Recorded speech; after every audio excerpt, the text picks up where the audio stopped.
Hello and welcome to NASCAR Race Weekend. I'm your host Richmond, and let's get into your 10-minute preview for this weekend's race at Atlanta Motor Speedway.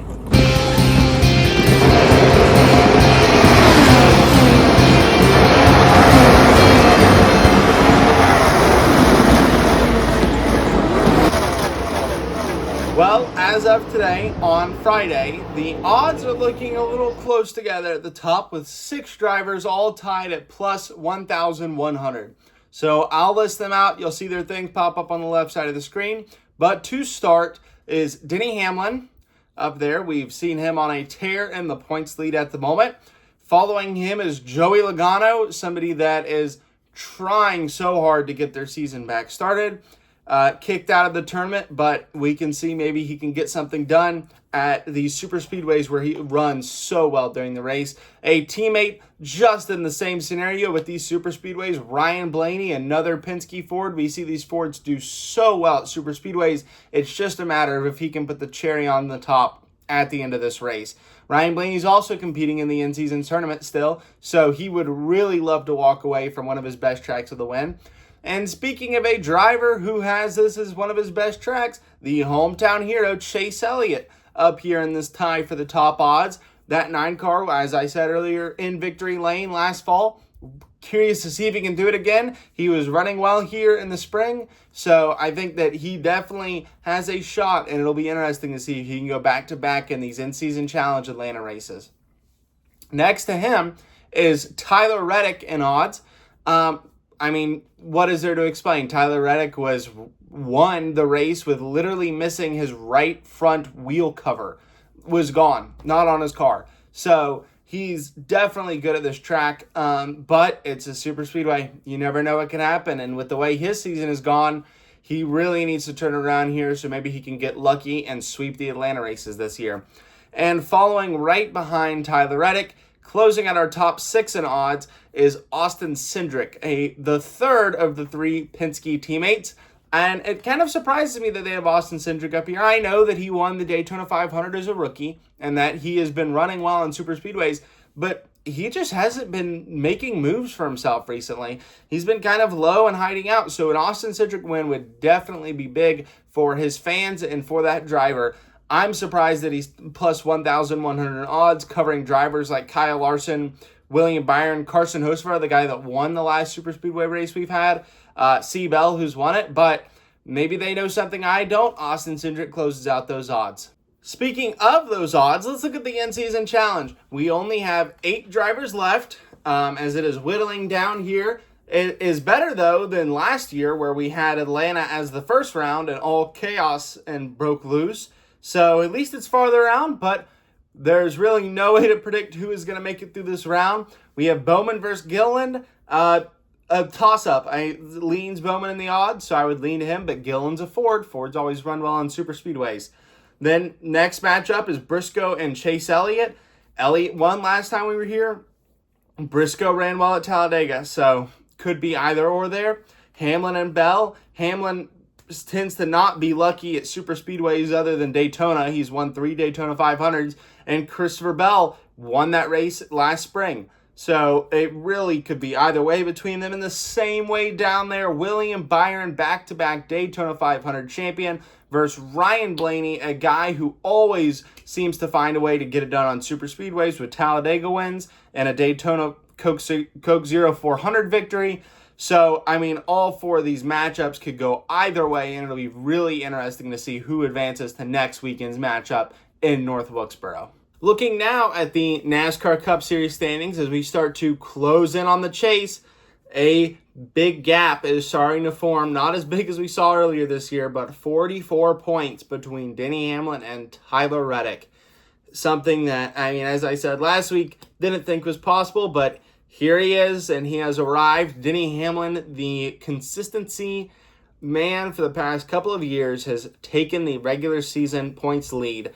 Behind Tyler Reddick, though, Ryan Blaney, a driver who most think might do well this weekend. He is currently sitting ways behind, 113 points behind Denny Hamlin, but he has solidified himself in that top 3, made a gap between himself and Ty Gibbs by a little bit.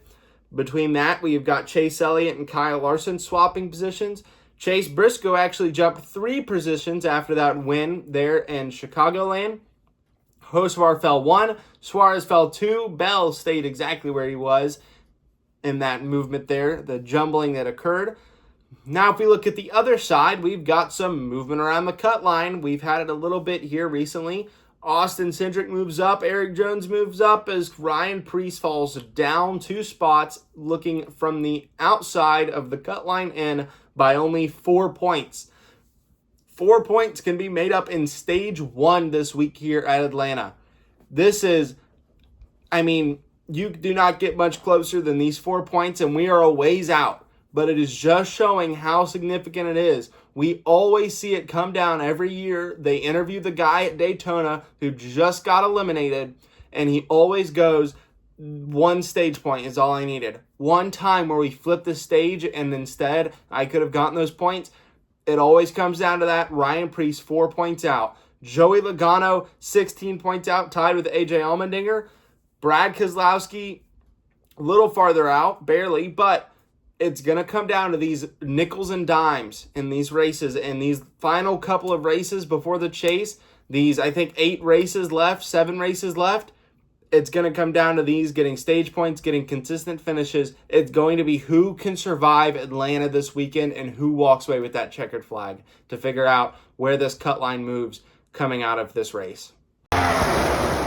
Looking at the O'Reilly Series now real quick, there are no Cup drivers stepping down for this weekend's race at Atlanta, which is kind of surprising. I know they tend to do that, and this is the first week in a long time where we don't have any, excluding San Diego where they weren't allowed to.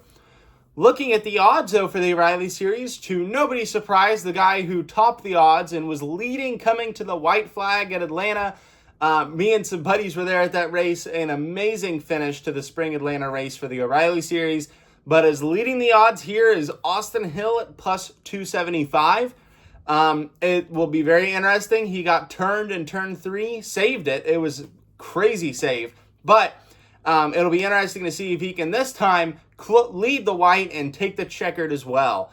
Following right behind him is his teammate Jesse Love, plus 450. Those RCR Chevys do so well on super speedways every time we come around, so not too surprised there. And following in third in the odds, plus 900, Sam Mayer, driving. He's always done well at these O'Reilly super speedways. It'll be really interesting, and I think that he's practically guaranteed top 5 here. I think that he's always sneaky at these tracks. He's starting to build those other tracks, and I know is making a run for the O'Reilly Series chase. Curious to see how he does. Justin Allgaier, the leader in the O'Reilly Series points, is tied with Brent Cruz, both at plus 1,100. Both drivers that have been solid at every track. Atlanta's one of those tracks where sometimes a veteran can get it done. That doesn't really apply to Brent Cruz as much, but Justin Allgaier been in the O'Reilly Series for a long time, back when it was the Xfinity Series last year. But he has been here for a long time, plus 1,100. Sometimes a veteran can get it done. And looking at the guy right next to him, Brent Cruz, young gun, plus 1,100 because he knows how to drive these cars. It'll be very interesting, this O'Reilly race. They run different than the Cup cars. Some people relate it to more of like Gen 4 or the car of tomorrow at super speedways. And so if you're not quite pleased with the way the Cup cars drive on super speedways, tune in the O'Reilly Series. Now looking at our third NASCAR series, not quite in the same state or same track this weekend, we have the NASCAR Craftsman Truck Series racing at Lime Rock Park. I think this is their third road course of the year on the schedule. And to nobody's surprise, topping the odds, Lane Riggs, plus 250. He is so dominant on these road courses. We've seen some other drivers sneak up in there, but I think that he's really just top of the line here. Right behind him, the other guy who I think can challenge him, plus 450, is Caden Honeycutt.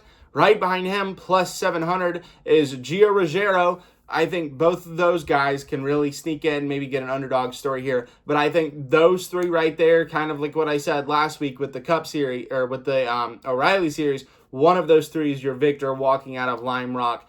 Practically guaranteed. I'd put money on it. Right after that would be Ty Majeski, who's plus 850. I know he's not too far behind Gio Ruggiero, but those Thor Motorsports trucks, just don't run as well as those top 3 do. Another Thor Motorsports driver right behind him is going to be Chandler Smith, plus 900 right there in odds.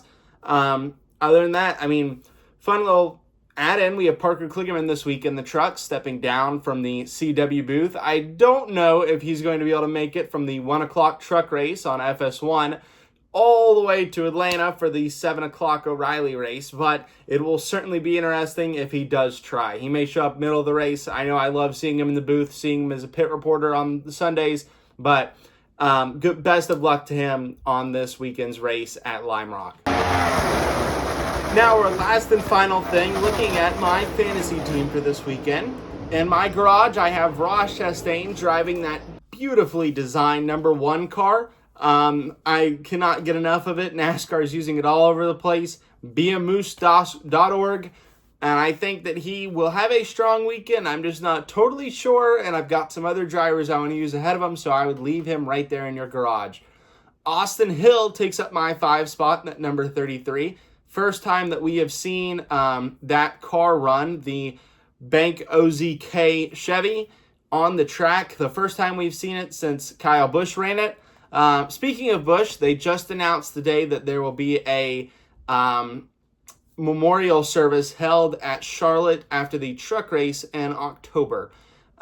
So just in case you didn't know, they're spreading it out. It'll be free to attend. So keep your eyes and ears out, especially if you are a Kyle Busch fan like myself and have hopes of attending to go. Make sure you stay on top of the news coming out for that. In my 4th spot, I have Ricky Stenhouse Jr. in the 47. He runs strong at super speedways. Might as well use him while you've got him.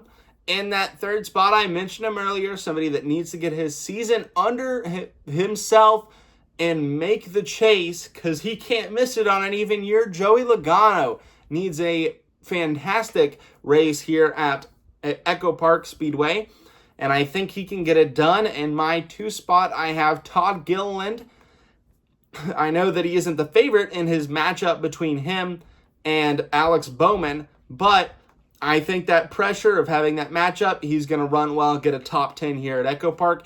And my number 1 spot, my pick to win, the guy who I think will close himself in and make this battle between 2 for the championship lead a battle of 3. I think Ryan Blaney gets it done and takes home his 2nd win of the season here at Atlanta and Echopark Motor Speedway.